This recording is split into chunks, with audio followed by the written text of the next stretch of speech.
Depression is more than just feeling sad. It's a deep, pervasive sadness that lingers. It takes away your energy and joy. It makes it hard to enjoy life. Suicidal thoughts, sadly, can come with depression. This means thinking about ending your own life. These thoughts are serious and need help from others. Suicidal level depression is usually the result of collective influence, often from family, friends, or romantic partners, contributing to a person's sense of worthlessness. Mood disorders are a broader category. They include depression and conditions like bipolar disorder. These disorders dramatically impact a person's moods and well-being. It's crucial to remember that these conditions are illnesses, not weaknesses. Just like a physical illness, they require understanding, care, and treatment. No one chooses to feel this way, right? Actually wrong. It is a choice, but not conscious kind. It is a programming which is running hidden in the depth of one's psyche.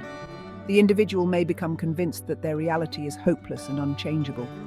This conviction builds a foundation for false evidence, leading to despair and the belief that suicide is the only way out. This represents a misuse of free will and power.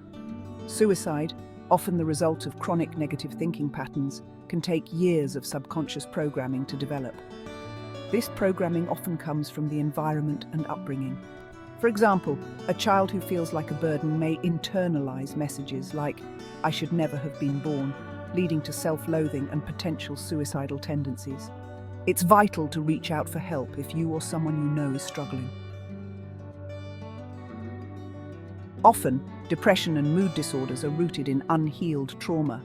These experiences leave deep wounds on our minds and souls. Trauma can be personal. It can also be passed down through families.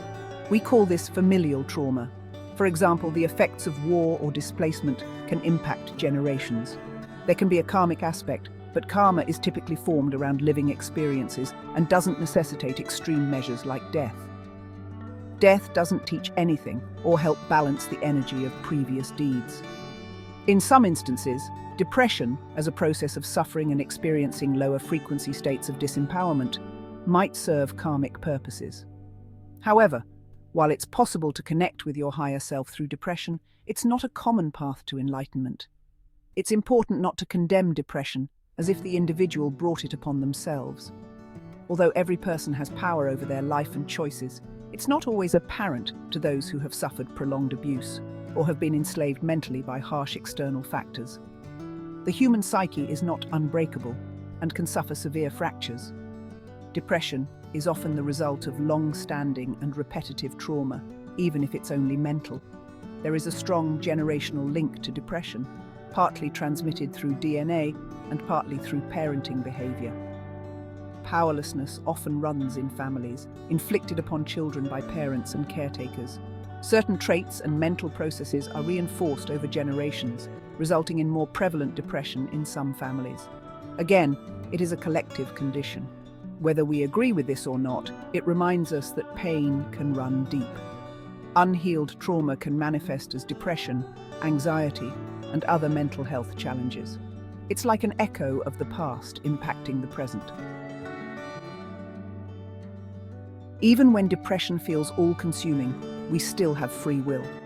It might seem impossible to believe when you're in its grip, but even in our darkest moments, we have the power to choose. We can choose to seek help. We can choose to try therapy or medication. We can choose to connect with loved ones. These choices might be small, but they are powerful acts of self-love and resilience.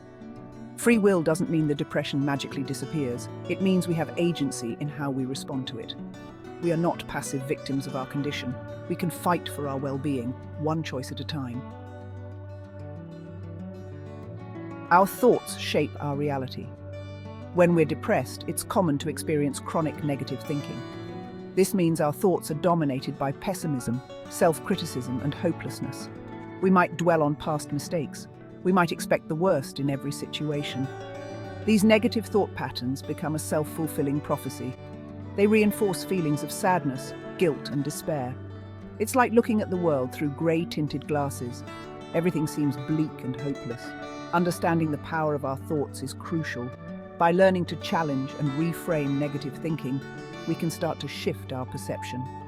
This takes time and effort, but it's a vital step towards healing. Nurturing the seed environment, upbringing, and mental health. Our environment and upbringing play a significant role in our mental health. Just like a plant needs sun and water to thrive, we need a nurturing environment to flourish. A loving and supportive home can be a buffer against stress and trauma. However, a chaotic or abusive environment can increase the risk of developing mental health conditions. Early childhood experiences in particular shape our brains and influence our emotional well-being. Exposure to violence, poverty, or neglect can have long-lasting impacts. It's important to acknowledge that our past experiences don't define us, but they do shape who we are. Understanding our past can help us make sense of our present struggles and pave the way for a brighter future. Family, friends, and their influence. We are social creatures, deeply influenced by those around us. Our families, friends, and communities create a collective mirror reflecting back to us who we are. This mirror can be empowering or debilitating, depending on the reflections we receive. If we're surrounded by love, acceptance, and support, we're more likely to develop healthy self-esteem and resilience. However, if we're constantly criticized, judged, or neglected, our sense of self can be deeply wounded. Toxic relationships, bullying, and social isolation can contribute to developing depression and other mental health challenges. It's essential to surround ourselves with people who uplift and empower us. Our social connections are vital to our well-being. Karma and compassion. Understanding without judgment. The concept of karma suggests that our actions have consequences. Some people believe that depression is a result of past negative actions. While this perspective can offer a sense of responsibility, it's crucial to approach it with compassion. Blaming ourselves or others for suffering only adds to the pain. Depression is complex. It's rarely caused by a single factor. Whether we believe in karma or not, it's essential to approach suffering with understanding and empathy. Instead of judging, let's offer support, kindness, and a listening ear. Everyone deserves compassion, regardless of their struggles.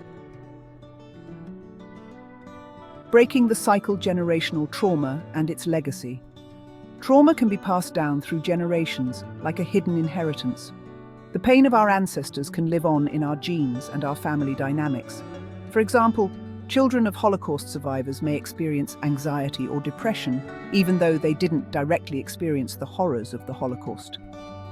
This is because trauma can change how our genes express themselves. It can also create unhealthy coping mechanisms that are passed down through generations. Breaking this cycle is possible, but it takes conscious effort. We need to acknowledge the wounds of the past and actively work towards healing.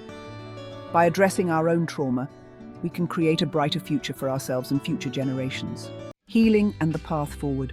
Even in the darkest of times, there is always hope. Healing from depression and trauma is possible. It's a journey, not a destination. It takes time, courage, and support, but recovery is within reach. There are many paths to healing. Therapy can provide a safe and supportive space to process trauma and develop coping mechanisms. Medication can help to alleviate symptoms and restore chemical imbalances in the brain. Mindfulness practices like meditation and yoga can help calm the mind and increase self-awareness. Connecting with nature, engaging in creative pursuits, and nurturing meaningful relationships can also be profoundly healing. Remember, you are not alone in this journey. Reach out, seek help, and believe in your capacity to heal. Like this video and subscribe to the channel to see more informative, non-biased episodes.